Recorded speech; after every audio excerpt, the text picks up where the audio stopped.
La réaction hilarante de mon chat. Hello witches, comment vas-tu? Je suis contente de te retrouver sur ce nouvel épisode de vidéo YouTube, j'allais dire de podcast, parce que ça aurait pu faire un épisode de podcast.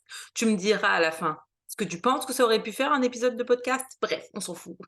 La réaction hilarante de mon chat et on va parler de communication animale et d'une réaction qu'il a eue vis-à-vis de notre fille, du coup que j'appelle sa sœur, hein. Voilà, faut pas étonner non plus. Alors, on va poser le contexte pour que tu comprennes bien pourquoi j'ai trouvé sa réaction hilarante et à quel point c'est important de comprendre que, bien sûr, qu'une communication animale, ça a de l'impact dans la vie de nos animaux et que ton animal, il n'oublie pas ce qu'il a dit en com. Ton animal, non, non, non, il n'oublie pas ce qu'il t'a dit en communication animale. Alors, qu'est-ce qui s'est passé du coup? Hem, Quand je suis tombée enceinte, évidemment qu'on a commencé à faire des communications à Diabolo pour lui expliquer qu'il allait avoir une sœur humaine. Bref, qu'est-ce que c'est que ce truc? Comment ça fonctionne? Comment ça va se passer? Donc bon, au début, il est en mode: «Ouais, bon, OK, si tu veux, elle est pas encore là», donc lui, il matérialisait pas trop l'idée de un bébé et cetera. C'était en mode: «OK, je vais avoir une sœur, quoi». Et puis, petit à petit, bah, les mois passent, on commence à recevoir des vêtements et cetera, le petit lit, à mettre en place le petit nid et là, je me rappelle que tout de suite, quand il a vu ce lit, les 2 premières nuits où on venait de l'installer, du coup, il a commencé à vouloir dormir dedans. Donc de là, on s'est mis à faire des communications pour lui expliquer que même si elle était pas encore là, ça allait être le lit de sa sœur et que donc il pouvait pas prendre l'habitude de dormir dedans parce qu'une fois qu'elle serait là, de toute façon, il pourrait pas dormir avec elle. Genre, il aurait encore toute sa vie dans la maison, mais le lit de bébé, c'est non. Bon, alors au début, tu un peu bougon, bon, je comprends pas, un lit, c'est un lit, bref. Il en ressort, il dit: «Bon, bah, voilà, puisque c'est comme ça, c'est OK, c'est son lit, j'y retournerai pas, mais par contre, moi, j'ai mon arbre à chat, c'est mon arbre à chat et Liana devra jamais y toucher, hein». Mais donc ça, c'est donc il y a plus de 3 ans maintenant, la petite, elle fait 3 ans et elle est sur ses 3 ans et demi, et il avait dit ça avant qu'elle soit née. Et donc, bon, effectivement, hein, le temps se passe, elle vient au monde, tout se passe bien. Je crois qu'en plus, j'avais fait un peu une vidéo là-dessus sur ce qu'on avait mis en place et tout. Hem, donc bref, tout se passe bien entre eux. Effectivement, les premiers temps où elle commence un peu à ramper et tout, bon, ça lui fait un peu peur, tu vois, un peu délicat, mais genre, voilà, c'est OK. C'est OK, et c'est vrai qu'en fait, Liana jamais trop touché à ses affaires ou des fois, elle joue un peu avec ses petites balles à lui, mais avec des jouets que lui touche pas, bref, donc en fait, il y a jamais eu de problème entre elle et le chat. Mais jusqu'à il y a 2 semaines où elle s'est fait pourrir par Diavolo, mais c'était hilarant, vraiment. Et quand je dis: «Il y a jamais eu de problème entre eux», c'est qu'il y a jamais eu de problème de comportement, je veux dire, ni d'un côté ni de l'autre. Lui, on a fait des coms pour lui expliquer pourquoi c'était important, ben voilà, de faire attention à sa sœur et cetera, surtout quand elle était bébé et tout, donc chose qu'il a bien compris, et puis la petite et bah, effectivement, plus elle avance et elle grandit et plus on lui explique pourquoi c'est important, bah, de faire attention au chat tout simplement et qu'il y a des choses à un chat que, je veux dire, tu vas pas lui faire. S'il est en train de se reposer, tu le laisses, tu le mets pas quand il mange, enfin bref. Pour moi, c'est des basiques, tu vois? Donc c'est vrai que ni d'un côté ni de l'autre, il y a de problèmes de comportement entre eux. Là où elle peut être des fois un peu «oppressante» entre guillemets, c'est vraiment quand elle rentre de l'école. Le premier à qui elle a envie de faire un câlin, c'est lui, mais d'un autre côté, enfin, tu sais, c'est qu'il y a pas vraiment de méchanceté derrière. Lui, généralement, il est posé sur le canapé, donc tout de suite, elle lui fait un câlin. Après, comme on lui dit: «Bon voilà, tranquille,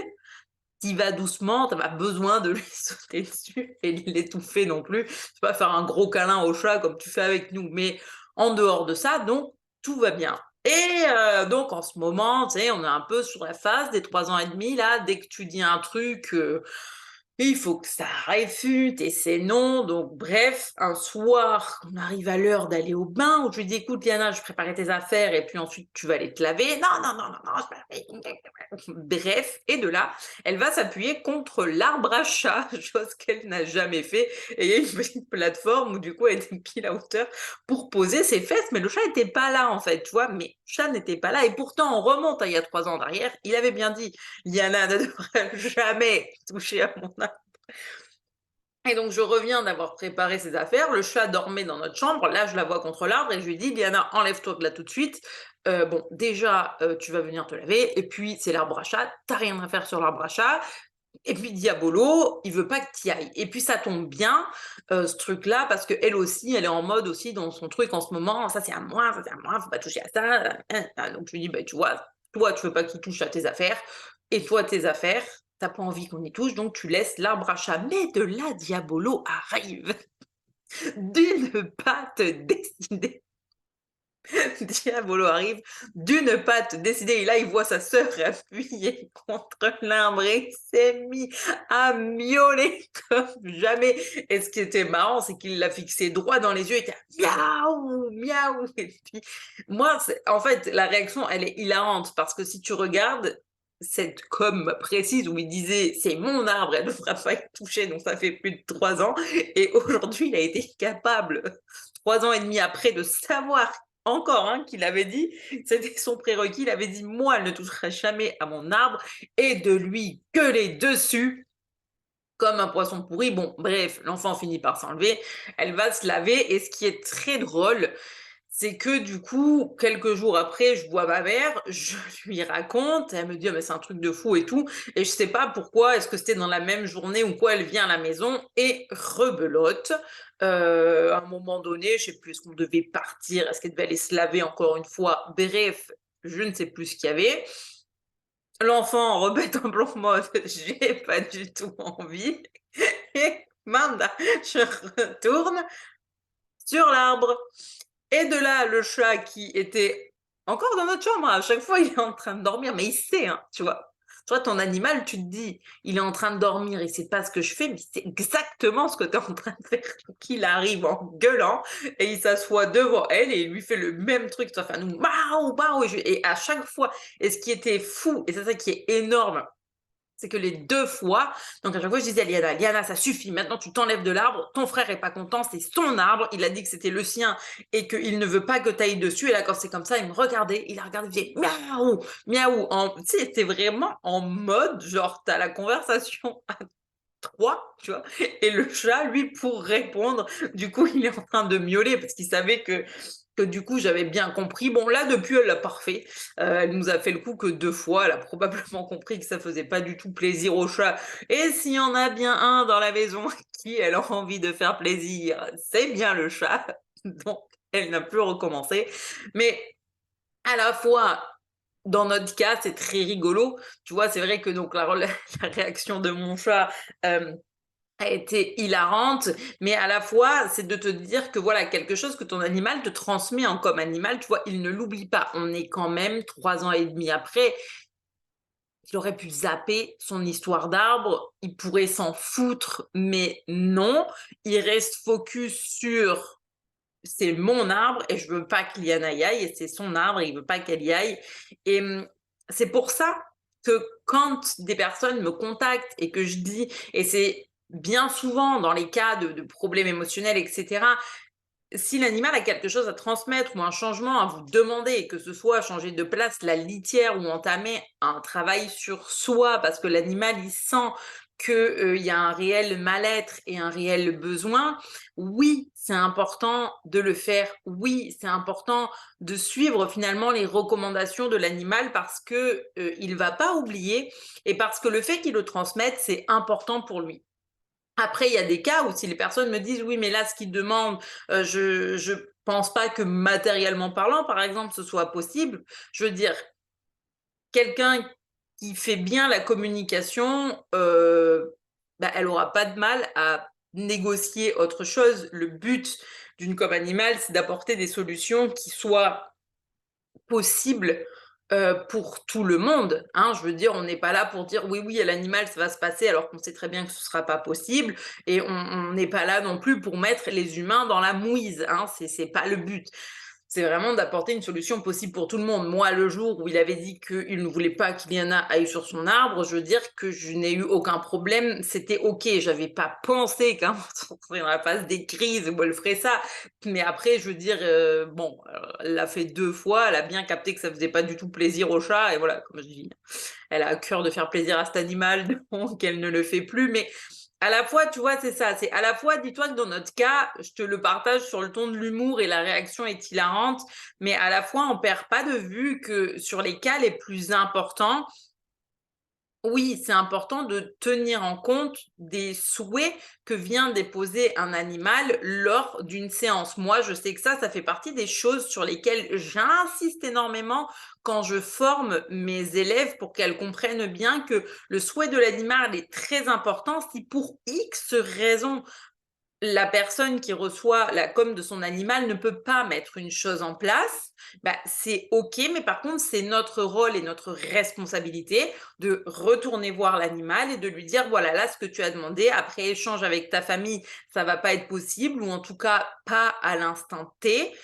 Quelle autre solution on peut trouver pour toi?» C'est ça que fait un vrai communicateur, simplement. On va le dire autrement, c'est ça que fait un vrai communicateur.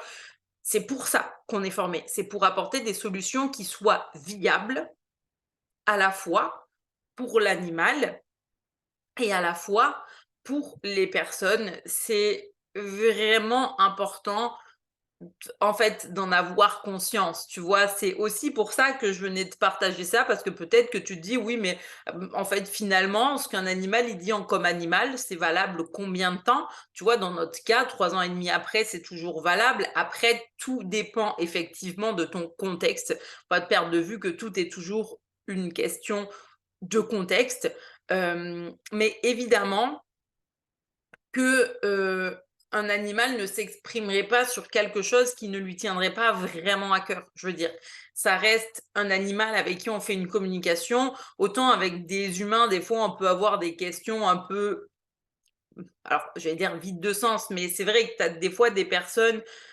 avec qui, voilà, tu es invité, finalement tu te rends compte que ça matche pas trop, donc tu sais pas trop de quoi parler, tu sais, ça va rester très léger, pas très profond. Ce sont des choses qui arrivent, choses que tu ne vas pas rencontrer dans le cadre d'une com animale, parce qu'un animal, il a conscience que potentiellement ça ne va arriver peut-être qu'une fois dans sa vie, que c'est son grand moment, donc que les choses qu'il va avoir à te transmettre, ce sera vraiment des choses qui seront pertinentes à l'instant T et qui auront une vraie importance à la fois pour lui et à la fois pour toi dans ta vie. D'où le fait, et bon, évidemment, ça tient au communicateur de le faire, d'être vraiment capable de proposer les solutions adaptées et viables, pour tout le monde. Parce que si tu tombes sur un communicateur qui te sort des trucs complètement loufoques que ton animal veut et que toi tu te tires une balle dans le pied parce que faut faire graver un arbre à chat en or, je veux dire, j'aime énormément mon chat, mais je pense pas que je lui fasse faire un arbre à chat 18 carats, hein. On cherchera une autre solution, peut-être couleur or à la limite, mais en matière arbre, enfin, je veux dire, voilà, une fois encore, je fais un petit partage au rebond sur mon partage de l'humour, mais c'est pour comprendre que, déjà, ne fais jamais faire une communication animale par n'importe qui. Je veux dire, c'est important de choisir avec discernement la personne qui va la faire, parce que ça a un réel impact dans la vie de l'animal. Vraiment, ça a un réel impact dans la vie de l'animal, heu et ça va avoir un réel impact dans ta vie aussi. Aujourd'hui, j'ai, une personne qui me contactait du coup pour des renseignements et qui m'a demandé: «Mais finalement, est-ce que la com animale, ça change la relation entre nos animaux et nous?» Et oui, et vraiment tout le retour que j'ai de mes clients, c'est que ça leur a permis de nouer des relations plus profondes avec leurs animaux, alors qu'ils avaient déjà des connexions très fortes. Ça a été le cas pour moi personnellement aussi, et la communication animale, quand c'est vraiment bien fait, c'est un magnifique moment, à la fois pour la personne et à la fois pour, l'animal, et c'est pour ça que j'invite toujours à prendre le temps de choisir la personne, qui va te le faire, et que, tu sentes qu'il y a vraiment ce désir derrière de vous apporter à la fois des solutions concrètes et viables, tu vois? De pas dire oui à tout à l'animal parce que le communicateur, adore les animaux et qu'il se prêt à n'importe quoi. Si l'humain derrière est pas prêt à mettre les choses en place, on peut faire plus de mal que de bien. Donc c'est aussi ça que je venais partager à travers, cette vidéo, mais de façon générale, c'est un très, très beau moment à partager. Ce sont toujours de très beaux messages qu'on reçoit et oui, effectivement, nos animaux ont bien conscience, hein, de ce qu'ils nous transmettent en com et ils sont très attachés comme pour cette histoire d'arbre. Donc écoute, voilà, ce sera pas un épisode de podcast, c'est une vidéo YouTube, mais je reviendrai plus en profondeur sur ce sujet parce que c'est quand même très important et en attendant, je te souhaite une magnifique journée et on se dit à très bientôt.